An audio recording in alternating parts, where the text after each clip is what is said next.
നമസ്കാരം. നമ്മൾ ഡിസ്കസ് ചെയ്തുകൊണ്ടിരിക്കുന്നത് 9ാം ക്ലാസ്സിലെ 3ാമത്തെ ചാപ്റ്ററായ റിഡോക്സ് പ്രവർത്തനങ്ങളും രാസപ്രവർത്തന വേഗവും എന്ന് പറയുന്ന പാഠമാണ്.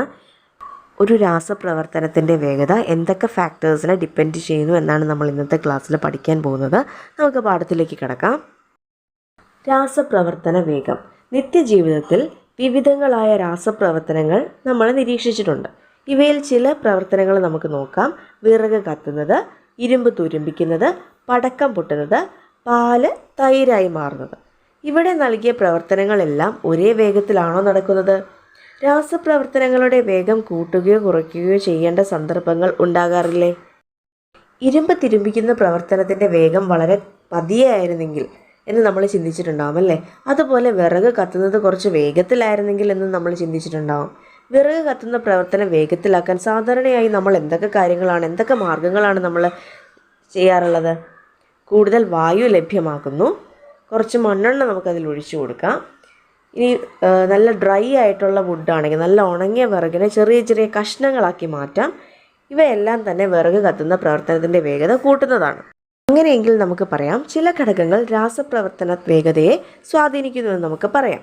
രാസപ്രവർത്തന വേഗതയെക്കുറിച്ചും അതിനെ സ്വാധീനിക്കുന്ന പ്രധാനപ്പെട്ട ഘടകങ്ങളെക്കുറിച്ചും നമുക്കൊന്ന് ചിന്തിച്ചു നോക്കാം. രാസപ്രവർത്തന വേഗതയെ സ്വാധീനിക്കുന്ന ഘടകങ്ങളിൽ ഒന്നാണ് അഭികാരകങ്ങളുടെ സ്വഭാവം, അതായത് റിയാക്റ്റൻസിൻ്റെ നേച്ചർ എങ്ങനെയാണ് എന്നുള്ളത്.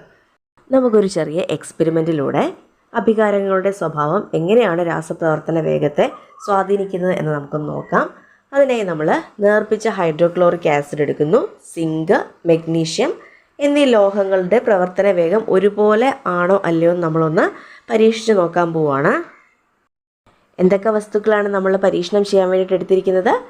വാട്ടർ, അതായത് ഹൈഡ്രോക്ലോറിക് ആസിഡിനെ ഡയല്യൂട്ട് ചെയ്യാനായിട്ടുള്ള വാട്ടർ, ടെസ്റ്റ് ട്യൂബ്, മെഗ്നീഷ്യം, സിങ്കും മെഗ്നീഷ്യം നമ്മൾ ഒരേ അളവിൽ തന്നെ എടുക്കണം. ഓക്കെ. ഇനി ഈ പരീക്ഷണങ്ങളിലെ പ്രവർത്തനക്രമം എങ്ങനെയാണ്? ഈ പരീക്ഷണത്തിന് വേണ്ടിയിട്ട് നമ്മൾ 2 ടെസ്റ്റ് ട്യൂബുകൾ എടുക്കുന്നു. ആ 2 ടെസ്റ്റ് ട്യൂബിലും ഒരേ അളവിൽ ഡയല്യൂട്ട് ചെയ്ത ഹൈഡ്രോക്ലോറിക് ആസിഡ് എടുക്കുന്നു. ഒപ്പം ഒരേ അളവിലുള്ള സിങ്കും മെഗ്നീഷ്യം, ഒരേ വലിപ്പത്തിലുള്ള സിങ്കും മെഗ്നീഷ്യവും എടുക്കുന്നു. ആദ്യത്തെ ടെസ്റ്റ് ട്യൂബിൽ നമ്മൾ സിങ്ക് ഇട്ട് കൊടുക്കുന്നു, രണ്ടാമത്തെ ടെസ്റ്റ് ട്യൂബിൽ നമ്മൾ മെഗ്നീഷ്യം ഇട്ട് കൊടുക്കുന്നു. എന്നിട്ട് അവിടെ നടക്കുന്ന രാസപ്രവർത്തനത്തെ നമ്മളൊന്ന് നിരീക്ഷിക്കുന്നു. ഇവിടെ ഒരു വാതകം ഉണ്ടാകാനുള്ള സാധ്യതയുണ്ടല്ലേ? കാരണം HCl ഹൈഡ്രജൻ അടങ്ങിയിട്ടുള്ളത് കൊണ്ട് ഇവിടെ ഉണ്ടാകുന്ന വാതകം എന്തായിരിക്കാം? ഹൈഡ്രജൻ ആണ്. നമ്മൾ ചെയ്ത ഈ പരീക്ഷണങ്ങളൊക്കെ കെമിക്കൽ ഇക്വേഷൻ്റെ ഫോമിൽ നമുക്ക് ആ റിയാക്ഷൻസ് ഒക്കെ ഒന്ന് എഴുതി നോക്കാം. ആദ്യത്തെ ടെസ്റ്റ് ട്യൂബിൽ നമ്മൾ സിങ്ക് ആണ് ചേർത്തത് അല്ലേ? അപ്പോൾ ആ സിങ്കും ഹൈഡ്രോക്ലോറിക് ആസിഡുമായിട്ട് റിയാക്ട് ചെയ്തപ്പോൾ എന്താ സംഭവിച്ചത്? Zn+2HCl gas, ZnCl2+H2, zinc ക്ലോറൈഡും hydrogen ഗ്യാസും ഉണ്ടായി. അപ്പോൾ ZnCl2 ആണ് ഉണ്ടാവുന്നത്. HCl-ആയിട്ട് സിങ്ക് റിയാക്ട് ചെയ്യുമ്പോൾ. അപ്പോൾ അവിടെ ബാലൻസ് ചെയ്യാൻ വേണ്ടിയിട്ടാണ് നമ്മൾ 2HCl എഴുതി കൊടുത്തിരിക്കുന്നത്. അഭികാരകങ്ങളുടെ ഭാഗത്ത് ഒരു ഹൈഡ്രജനും ഒരു ക്ലോറിനുമേ ഉണ്ടായിരുന്നുള്ളൂ. എന്നാൽ പ്രോഡക്റ്റ് വരുമ്പോൾ 2 ക്ലോറിനും 2 ഹൈഡ്രജനുമാണ് ഫോം ചെയ്തത്. അപ്പോൾ അത് ബാലൻസ് ചെയ്യാൻ വേണ്ടിയിട്ടാണ് നമ്മൾ റിയാക്റ്റൻറ്റിൻ്റെ സൈഡിൽ ഒരു 2 ഇട്ട് കൊടുത്ത് 2HCl എന്ന് എഴുതിയിരിക്കുന്നത്. അതുപോലെ തന്നെ മെഗ്നീഷ്യം ചേർത്തപ്പോൾ, രണ്ടാമത്തെ ടെസ്റ്റ് ട്യൂബിൽ മെഗ്നീഷ്യം ആഡ് ചെയ്തപ്പോൾ എന്ത് പ്രവർത്തനമാണ് അവിടെ നടന്നത്? അത് കെമിക്കൽ ഇക്വേഷൻ്റെ ഫോമിൽ നമുക്കൊന്ന് എഴുതി നോക്കാം. Mg+2HCl gas, MgCl2 magnesium chloride +H2 hydrogen gas. അപ്പോൾ മെഗ്നീഷ്യവും ഹൈഡ്രോക്ലോറിക് ആസിഡായിട്ട് റിയാക്ട് ചെയ്തപ്പോൾ മെഗ്നീഷ്യം ക്ലോറൈഡും ഹൈഡ്രജൻ വാതകവും ഉണ്ടായി. ഇവിടെയും പ്രോഡക്റ്റിൻ്റെ സ്ഥാനത്ത് 2 ക്ലോറിൻ ആറ്റങ്ങളും 2 ഹൈഡ്രജൻ ആറ്റങ്ങളും ഉണ്ട്. പക്ഷേ തുടക്കത്തിൽ അഭികാരങ്ങളുടെ ഭാഗത്ത് HCl ഉണ്ടായിരുന്നുള്ളൂ. അപ്പോൾ അത് ബാലൻസ് ചെയ്യാൻ വേണ്ടിയിട്ടാണ് നമ്മൾ അഭികാരങ്ങളുടെ സൈഡിൽ 2HCl എന്ന് എഴുതി കൊടുത്തിരിക്കുന്നത്. ഏത് ടെസ്റ്റ് ട്യൂബിലാണ് രാസപ്രവർത്തനം വേഗത്തിൽ നടക്കുന്നത്? ടെസ്റ്റ് ട്യൂബ് കണ്ടെയ്നിങ് മെഗ്നീഷ്യം അല്ലേ? മെഗ്നീഷ്യം അടങ്ങിയിരിക്കുന്ന ടെസ്റ്റ് ട്യൂബിലാണ് രാസപ്രവർത്തനം വേഗത്തിൽ നടക്കുന്നത്. ഹൈഡ്രോക്ലോറിക് ആസിഡുമായിട്ട് കൂടുതൽ റിയാക്ട് ചെയ്യുന്നത് മെഗ്നീഷ്യമാണ്. ഈ പ്രവർത്തനത്തിൽ നമ്മൾ ഉപയോഗിച്ച ആസിഡിൻ്റെ കോൺസെൻട്രേഷനിൽ, ഗാഢതയിൽ എന്തെങ്കിലും വ്യത്യാസമുണ്ടായിരുന്നോ? 2 ടെസ്റ്റ് ട്യൂബിലും നമ്മൾ ഡൈല്യൂട്ട് ഹൈഡ്രോക്ലോറിക് ആസിഡ് ഒരേ അളവിൽ ഒരേ കോൺസെൻട്രേഷനിലുള്ളതാണ് നമ്മൾ എടുത്തത്. എങ്കിൽ ഏത് ഘടകമാണ് ഇവിടെ രാസപ്രവർത്തന വേഗത്തെ സ്വാധീനിച്ചത്? നമ്മളിവിടെ 2 വ്യത്യസ്തമായ അഭികാരകങ്ങളായിരുന്നു എടുത്തത് അല്ലേ? സിങ്കും മെഗ്നീഷ്യം. എന്നാൽ രണ്ടും ഒരേ അളവിലാണ് എടുത്തത്, പക്ഷേ അഭികാരകങ്ങൾ വ്യത്യസ്തമാണ്. അപ്പോൾ നമുക്കിവിടെ പറയാം, രാസപ്രവർത്തന വേഗത്തെ സ്വാധീനിക്കുന്ന ഒരു ഘടകമാണ് അഭികാരകങ്ങളുടെ സ്വഭാവം. രാസപ്രവർത്തന വേഗത്തെ സ്വാധീനിക്കുന്ന ഒരു ഘടകമാണ് അഭികാരകങ്ങളുടെ സ്വഭാവം. അപ്പോൾ രാസപ്രവർത്തനത്തിൻ്റെ വേഗതയെ അഭികാരകങ്ങളുടെ സ്വഭാവം എങ്ങനെ സ്വാധീനിക്കുന്നു എന്ന് നമ്മൾ പഠിച്ചു. അടുത്തത് ഗാഢതയും രാസപ്രവർത്തന വേഗവും. അഭികാരകങ്ങളുടെ ഗാഢത രാസപ്രവർത്തനത്തിൻ്റെ വേഗതയെ എങ്ങനെ സ്വാധീനിക്കുന്നു എന്ന് നമുക്ക് നോക്കാം. മഗ്നീഷ്യം വ്യത്യസ്ത ഗാഢതയിലുള്ള ഹൈഡ്രോക്ലോറിക് ആസിഡുമായി എങ്ങനെ പ്രവർത്തിക്കുന്നു എന്നതാണ് നമുക്ക് പരിശോധിക്കേണ്ടത്. ഇതിനായിട്ട് ഒരുക്കേണ്ട സാമഗ്രികൾ എന്തൊക്കെയാണ്? മഗ്നീഷ്യം വേണം, ടെസ്റ്റ് ട്യൂബ് വേണം, 2 ടെസ്റ്റ് ട്യൂബ് വേണം അല്ലേ. ഈ ഡൈലൂട്ട് ഹൈഡ്രോക്ലോറിക് ആസിഡും വേണം, കോൺസെൻട്രേറ്റഡ് ഹൈഡ്രോക്ലോറിക് ആസിഡും വേണം. അതിൽ ഫസ്റ്റ് ടെസ്റ്റ് ട്യൂബിൽ ഡൈലൂട്ട് ഹൈഡ്രോക്ലോറിക് ആസിഡ് ചേർക്കുന്നു, സെക്കൻഡ് ടെസ്റ്റ് ട്യൂബിൽ നമ്മൾ കോൺസെൻട്രേറ്റഡ് ഹൈഡ്രോക്ലോറിക് ആസിഡും ഒഴിക്കുന്നു. എന്നിട്ട് രണ്ടിലും ഒരേ വലിപ്പത്തിലുള്ള മഗ്നീഷ്യം റിബണുകളാണ് നമ്മളിവിടെ ഉപയോഗിക്കുന്നത്. മഗ്നീഷ്യം റിബണിൻ്റെ മാസ് തുല്യമായിരിക്കണ്ടേ? വേണം. ഹൈഡ്രോക്ലോറിക് ആസിഡിൻ്റെ വ്യാപ്തമോ അതും 2 ടെസ്റ്റ് ട്യൂബിലും സെയിം വോളിയം തന്നെ നമ്മൾ എടുക്കണം.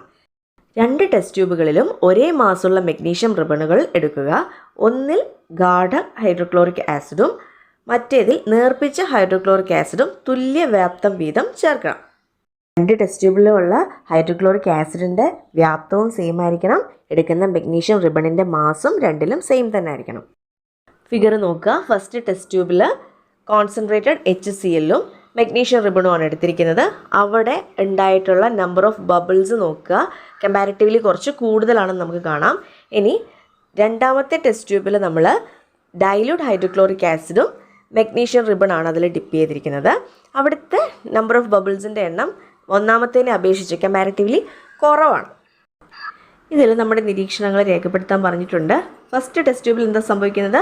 റേറ്റ് ഓഫ് റിയാക്ഷൻ വളരെ കൂടുതലാണല്ലേ. അതുകൊണ്ട് തന്നെ കൂടുതൽ ഹൈഡ്രജൻ ഗ്യാസ് അവിടെ പ്രൊഡ്യൂസ് ചെയ്യുന്നുണ്ട്. നമ്മൾ ആ ഫിഗർ നോക്കുമ്പോൾ തന്നെ കാണാം, ധാരാളം ബബിൾസ് അവിടെ ഉണ്ടാവുന്നുണ്ട്. കോൺസെൻട്രേറ്റഡ് ഹൈഡ്രോക്ലോറിക് ആസിഡ് മഗ്നീഷ്യത്തിലേക്ക് ആഡ് ചെയ്യുമ്പോൾ. ടെസ്റ്റ് ട്യൂബ് 2-ലോ അവിടെ ഡൈലൂട്ട് ഹൈഡ്രോക്ലോറിക് ആസിഡും മഗ്നീഷ്യമായിട്ടുള്ള റിയാക്ഷനാണ്. അത് വളരെ സ്ലോ റിയാക്ഷനാണ്. ഇനി കെമിസ്ട്രിയിൽ നമ്മൾ ഒരുപാട് കഥകൾ പറഞ്ഞുകൊണ്ടിരുന്നാലൊന്നും മാർക്ക് കിട്ടില്ല. Chemical equation is very very important. നമുക്ക് റിയാക്ഷൻ എങ്ങനെ എഴുതാം? Mg+2HCl gives MgCl2+H2. ഇവിടെയും 2HCl നമ്മൾ ഇക്വേഷൻ ബാലൻസ് ചെയ്യാൻ വേണ്ടിയിട്ടാണ് 2 എഴുതി കൊടുത്തത്. റൈറ്റ് ഹാൻഡ് സൈഡിൽ ക്ലോറിനും ഹൈഡ്രജനും 2 ഉള്ളതുകൊണ്ട്. രാസപ്രവർത്തന വേഗം കൂടുതൽ ഏത് ടെസ്റ്റ് ട്യൂബിലാണ്? ഫസ്റ്റ് ടെസ്റ്റ് ട്യൂബിൽ.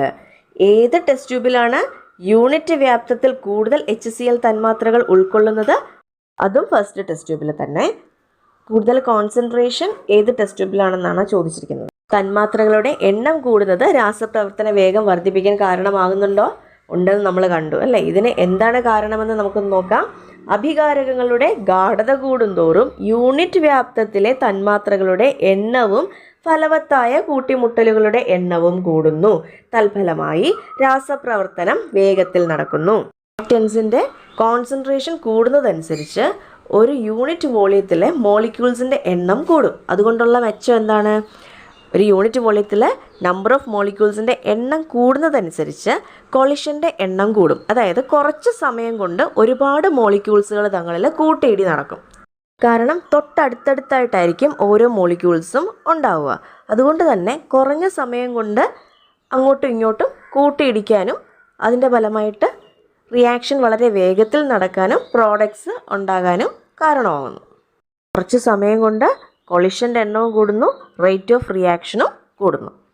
പ്രോഡക്റ്റ് കിട്ടണം. പ്രോഡക്റ്റ് ഉണ്ടായെങ്കിൽ മാത്രമേ അതിനൊരു ഇഫക്റ്റീവ് കൊളിഷൻ എന്ന് നമുക്ക് പറയാൻ പറ്റുള്ളൂ. ചുമ്മാ കൂട്ടിയിടിച്ചത് കൊണ്ട് മാത്രം എന്തുണ്ടാവില്ല? പ്രോഡക്റ്റ് ഉണ്ടാവില്ല. അടുത്തതാണ് കൊളിഷൻ സിദ്ധാന്തം. ഈ സിദ്ധാന്തപ്രകാരം രാസപ്രവർത്തനം നടക്കണമെങ്കിൽ അഭികാരക കണികകൾ പരസ്പരം കൂട്ടിമുട്ടേണ്ടതുണ്ട്. അഭികാരക കണികകൾ തമ്മിലുള്ള എല്ലാ കൂട്ടിമുട്ടലുകളും രാസപ്രവർത്തനത്തിൽ കലാശിക്കണമെന്നില്ല. കണികകൾക്ക് ഒരു നിശ്ചിത അളവും കൂടുതൽ ഊർജവും ഉണ്ടെങ്കിലേ ഫലവത്തായ കൂട്ടിമുട്ടലുകൾ നടന്ന ഉൽപ്പന്നങ്ങൾ ഉണ്ടാകൂ. തന്മാത്രകളുടെ എണ്ണം കൂടുന്നതും ഊർജം കൂടുന്നതും നിശ്ചിത സമയത്തിനുള്ളിലെ ഫലവത്തായ കൂട്ടിമുട്ടലുകളുടെ എണ്ണം വർദ്ധിപ്പിക്കാൻ കാരണമാകും. അപ്പോൾ ഒരു ഇഫക്റ്റീവ് കൊളിഷൻ നടക്കണമെങ്കിൽ എന്തൊക്കെ കാര്യങ്ങൾ ശ്രദ്ധിക്കണം? നമ്മൾ എടുക്കുന്ന കോമ്പൗണ്ടിലെ കണികകൾക്ക് നിശ്ചിത അളവും ഊർജവും വേണം. പർട്ടിക്കുലർ സൈസും പർട്ടിക്കുലർ എനർജിയും ഉണ്ടെങ്കിൽ മാത്രമേ ആ കൊളിഷൻ ഇഫക്റ്റീവ് കൊളിഷൻ എന്ന് നമുക്ക് പറയാൻ പറ്റുള്ളൂ.